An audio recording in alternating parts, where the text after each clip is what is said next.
Winnie the Pooh, Blood and Honey. What's up, guys? I'm going to review this film. It's on Peacock and it has audio description. And I tried to keep as open of a mind as humanly possible about a film called Winnie the Pooh, Blood and Honey.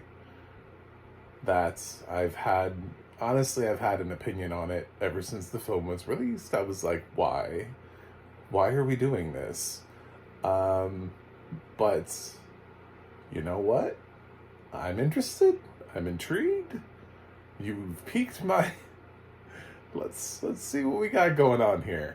And the fact that Peacock actually accompanied with audio description, really just that sealed the deal for me. Which is interesting because Peacock also had Terrifier 2 for a long time, and they did not run that with audio description. Maybe nobody wanted to narrate it. Maybe everyone was like, no. But, yeah, this one, oddly enough, is accessible for blind people. There's so many films. There's so many classic films. I could make like a list of like 100 films that should be accessible before Winnie the Pooh, Blood and Honey, but this is accessible, and it's October. So, let's talk about Winnie the Pooh. And Piglet too. Because Piglet's in this.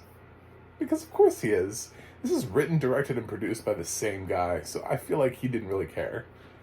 This is somebody who got enough money to be able to finance a film and just did it. So, good for him. Congratulations.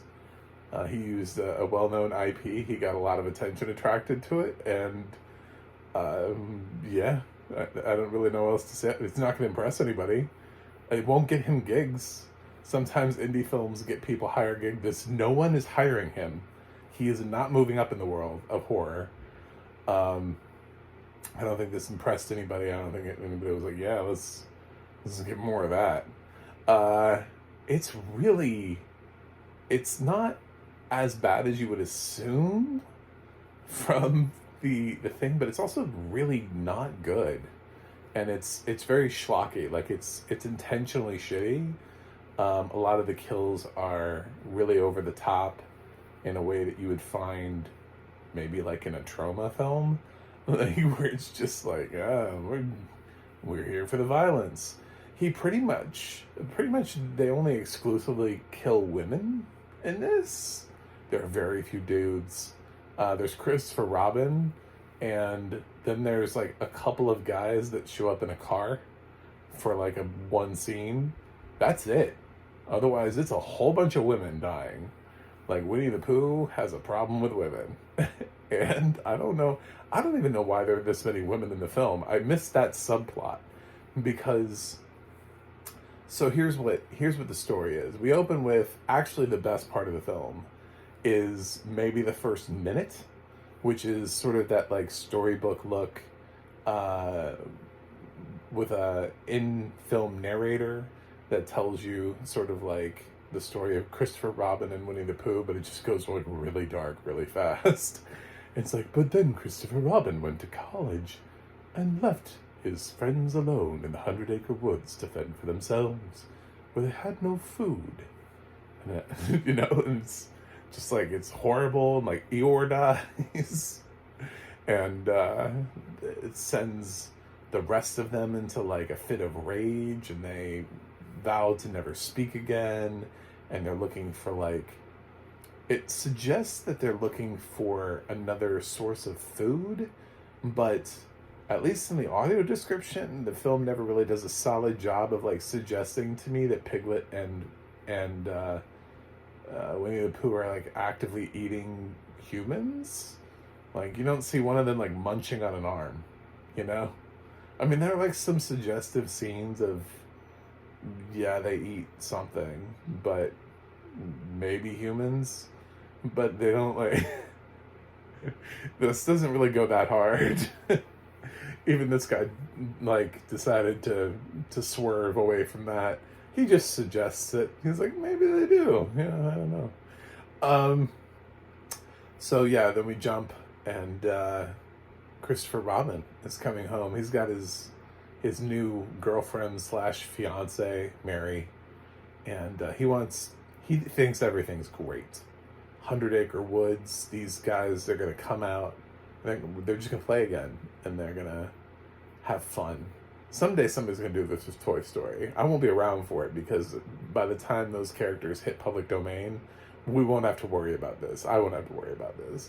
But some days there's gonna be a movie like this, but it's gonna be like Woody and Buzz Lightyear, and they're gonna murder Andy. I know it. It's gonna happen. So he comes back, and he's like, oh no, everything has changed, and he's like, but the Pooh I know is in there. One of my favorite things are the accents. I love the sort of elevated British accents that everybody has in this, because they do. They have those elevated, and everybody talks in a way where they feel like they're in a different film. Like, they all feel like they're in like a nicer film. And there's something about that that's really sort of contrastingly cool. I didn't hate the actors in this. I know a lot of people are like, this is like shitty acting, and like, they weren't really given much, to be totally honest. I mean, some of these girls are written with, do they even have character traits? I don't know, but I thought they read their lines pretty well, considering their characters have no depth. They can't create depth that isn't there. Like, I don't know how you expect actresses to just, tell you with their eyes that they've decided that their character is traumatized and from their childhood, and has grown stronger from it, and now is in a position where they're reliving their trauma through that. It's like, if it's not there, they can't, they can't make something out of nothing. So they do fine with what's given to them, which is nothing. And things just go horribly awry from there on out. I kind of picked up on the idea that I guess these girls are out in 100 Acre Wood, but I don't know why they're all out I don't know why they're all out here. I missed that plot point. I missed, why are they all out here? Why is it only girls, and why are they? Did Christopher Robin, is he like a future Hugh Hefner, and he just invited a bunch of girls to his house? Does he have no guy friends? That's it? Was it Mary? Did Mary invite all of her friends? Why are there no dudes in this area? What's up with that? This is a really bizarre film, and I guess I'm going to mention some spoilers, because I don't really know that this film is, I don't know really if you can spoil this film, but I'll try to keep them vague. But I want to talk about a couple things really specifically. This film is super, super gory. Just in case you thought this was just going to be like silly, it's like over the top ridiculousness. Like, the gore doesn't even make sense. They didn't even care. Like, laws of gravity. There's a scene where Winnie the Pooh slaps a guy and his face comes off.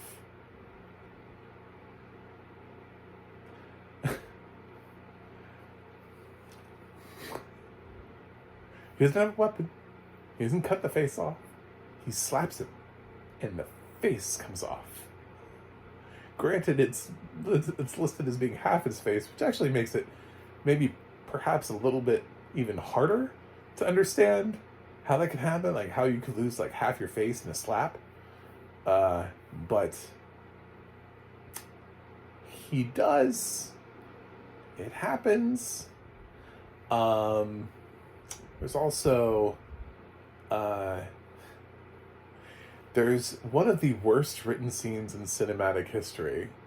I mean, I say that knowing very lightly that that's,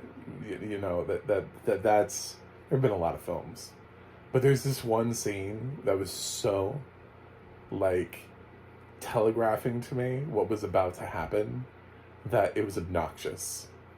It also when you're blind and you're with the audio description. But I think even if I was seeing this scene and I was looking at it and I was like, what are you doing?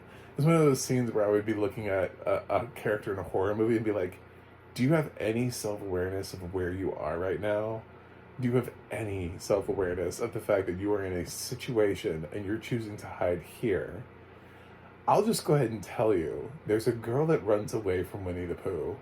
It's so weird every time I say that. And she goes and she hides next to a wood chipper. I'm just gonna let that sink in for a minute.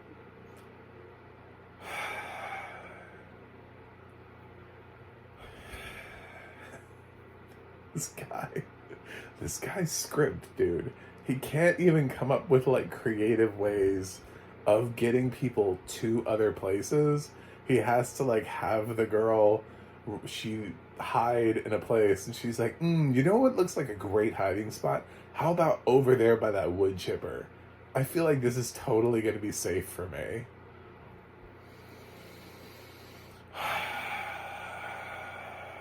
God damn it. Anyway,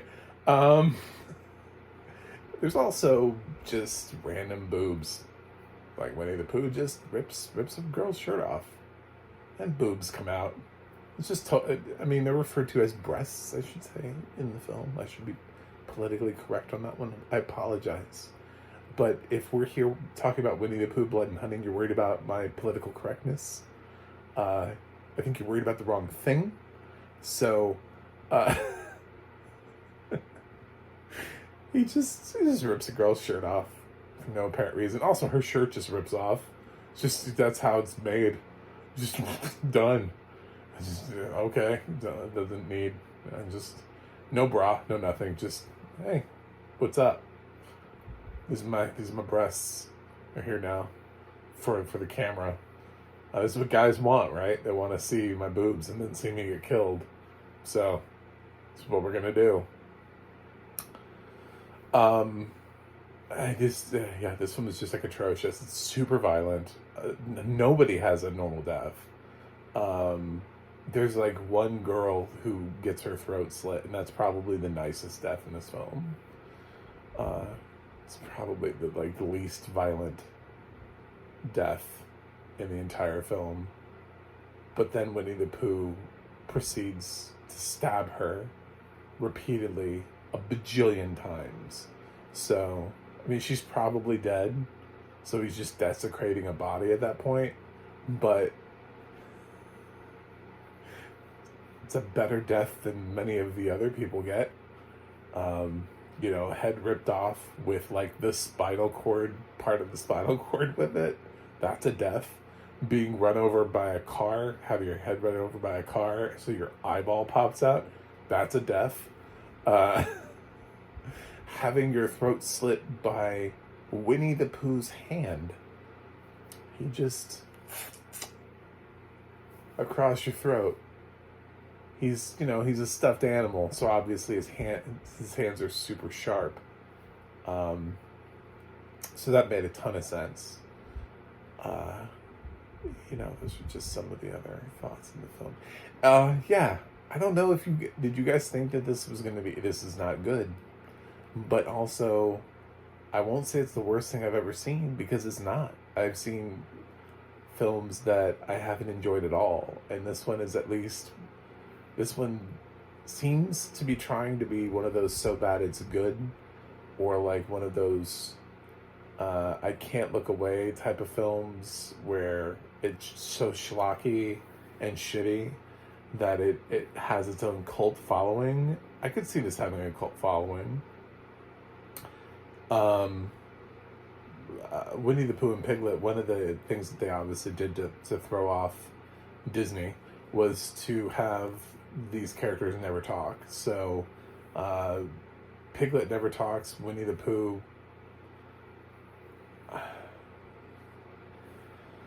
says something. I don't know what he said, because they didn't use a Winnie the Pooh voice. They just used some sort of like I have no idea what he said. But he does mention, I don't know. he makes an audible noise at some point in the film. I'm not really sure what he said. I wasn't going to rewind the scene and be like, oh my god, he spoke. I have to know what that was. What did he say? Let me listen back to it 10 times. Thanks, Peacock. I don't know what he said. I don't think it's relevant or important. I don't think anybody cares. Yeah, this is I know we would love to sit down and have solid film criticism. I've heard the film does not look good either. Like, some of the shots, the director's shots just don't. It's made for cheap, though. They made this film for like less than $100K from everything I can find online. So it's very independent. And yeah, I'm sure most of the budget was spent on practical visual effects and then creating whatever the costumes were for Pooh and Piglet and being able to make them work. You only see Pooh and Piglet. There's like cursory references to the fact that the others are probably dead, but maybe not. They're making a sequel, and Pooh may need a sidekick for the sequel. I'll leave it at that. So, yeah, this is not really a film with a happy ending. Kind of subverts the some of the rules of horror films. So this doesn't even really play by the rules in a way where you're like, there's no point in rooting for anybody. I would say that. Just assume everybody's just there to die or be naked or something. Like, the characters are not introduced here to be characters. They're introduced to be things that Winnie the Pooh can explode their heads in gross ways. You know, he can... everybody exists at the pleasure of Winnie the Pooh to be able to destroy. They're not real characters in this film, so I'm sure the second film will just find, I don't know, maybe the cast of Blair Witch Project wandering into the 100-acre woods, and then, oh shit, my bad, we went into the wrong woods. So, it is exactly what we thought it was, but also I refuse to give this film an F, because I don't think this film ever thought it was going to be a good... I don't think this dude thought he was going to get, like, praise from the horror community. I just don't believe that. I'm looking at these shots in this film, and I'm thinking, there's no way. He just wanted to make, get out there and make a stamp in the world. This guy didn't think he was actually making a quality film. You know, people talk about how people, when they make movies, they don't set out to make shitty movies.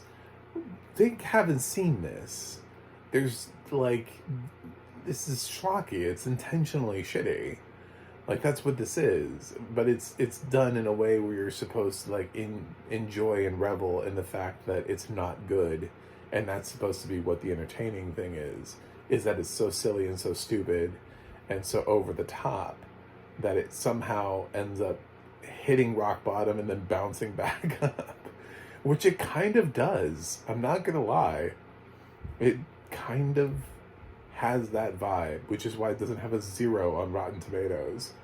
Why some other critics have been like, I see it. I see what you're trying to do, and I'm not gonna ignore it. I will also say that the first minute of the film, that storybook thing, was done really well. I enjoyed that narrator, and the way that they did that, the way that they shot that, was the most creative thing that they did in the entire movie. Sadly, that's where a lot of that ends, and then it just becomes... These characters could be interchangeably anybody, you know? It's very sad that this is like the first way we use the property when it's in the public domain. You know, there are so many other films and adaptations that we've gotten of properties that have been utilized, and we've gotten to see some pretty cool twists and turns from other series. You know, this is how we got Wicked. This is how we got Hook. You know, this is how we get things like that. Somebody didn't come up with a a different way to tell the story of Winnie the Pooh. They just kind of used him in a horror movie to get attention. There's nothing really 100-acre wood about this film. And he doesn't even really use, there's no like honey pots. He doesn't smash anybody over the head with a honey pot, Piglet's carrying a chain, and I don't know why. I don't know why Piglet is carrying a chain. It would be better if they had made more of an attempt to actually make you feel like they had read all of A. Milne's books and like were incorporating little things into it, maybe like they got attacked by Heffalump or a Woozle or something like that from one of the films. That would be funny. There's other ways that they could have done this, and they just didn't do them. So this is just whatever. The audio description for this film is not my favorite. It's fine. It's well mixed. I'll say that. Like, it sounds good. It sounds clear. I'm a little bit on the side of it could be AI. Peacock doesn't let me watch credits, so I got directed by, written by, and it started to list the producers, and it was gone. I was in something else. So I didn't get to find out if there was an actual narrator contributed to this film, but I wouldn't be surprised if it was AI. The voice was very even the whole time and had really no inflection at all, and almost like everything it read with the same level. So it's possible that it's AI. But if it is, it's actually decent AI, and it's not that like really overly robotic AI. It's questionably AI. AI's come a long way, so I'm starting to think that maybe this could be high quality AI. There's some stuff that's thrown into the thing that is just kind of like lazily written. It just doesn't, it's not really that into details. It is into the gore. Like, it lets you know all about gore. But otherwise, other details, this film is like, you didn't show up for this. I'm not even really sure I knew what these characters looked like. There was a scene where they just kept referencing a car, and it just kept saying the car. The car drives down, the car pulls over, the car does this, the car does that. And I was like, can you tell me something about the car? Can we find a different way of saying it? I heard the car so many times. I was like, the car does the car, the car, the car, the car. Like, what kind of car is it? Is it red? Does it have a... Is it a Mustang? Is it a Camry? Is it a Mercedes Benz? Like, I heard the car so many times. I was like, I feel like a better writer would have found a different way to say that over and over. And then this was just sort of like lazily, the car did this. Another thing that really drove me insane is I was never given size relativity in this film. I actually have no idea how big Winnie the Pooh and Piglet are in this at all.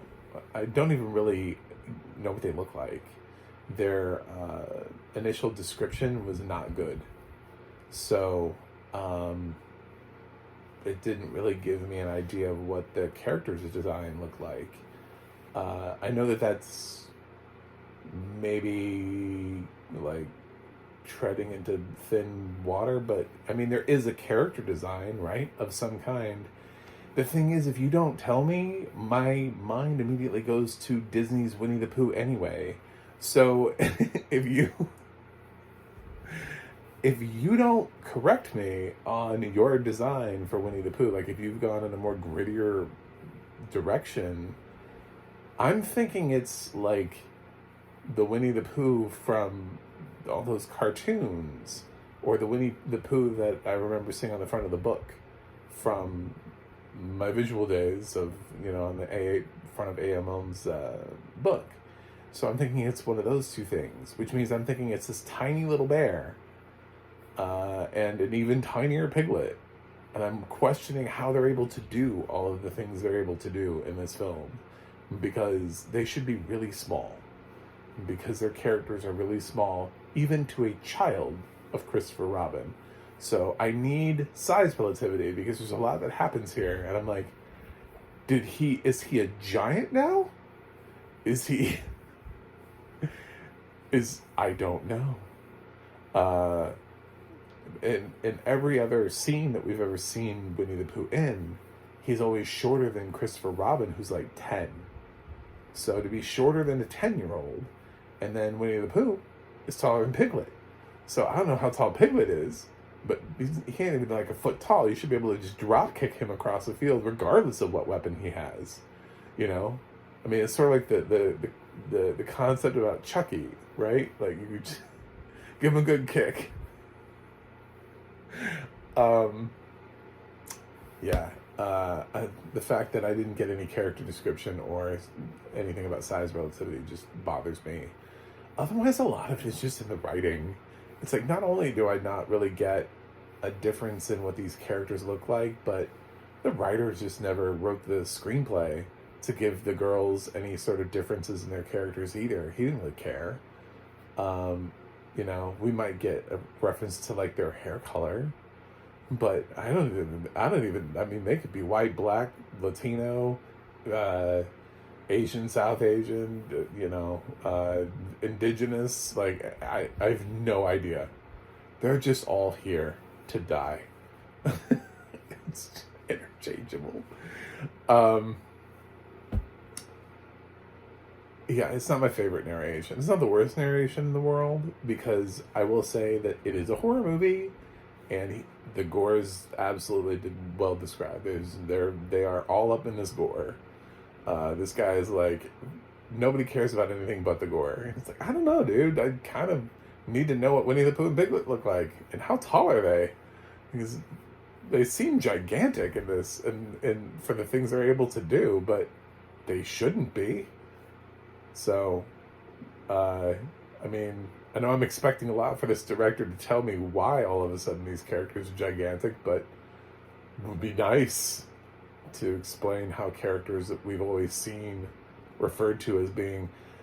Let me put it this way. If Winnie the Pooh is 6 feet tall, do you think a 10-year-old was wandering around with 6 foot tall Winnie the Pooh? All those years? I don't think so. Yeah, so obviously this is not going to be very good. You're probably waiting to see what it is that I'm going to grade this film, because I said I'm not failing it. I'm not giving this an F. It's not an F. It's really shitty, though. And there's very little value in this film. And when I have scenes where you literally put the girl next to the wood chipper, it's just like...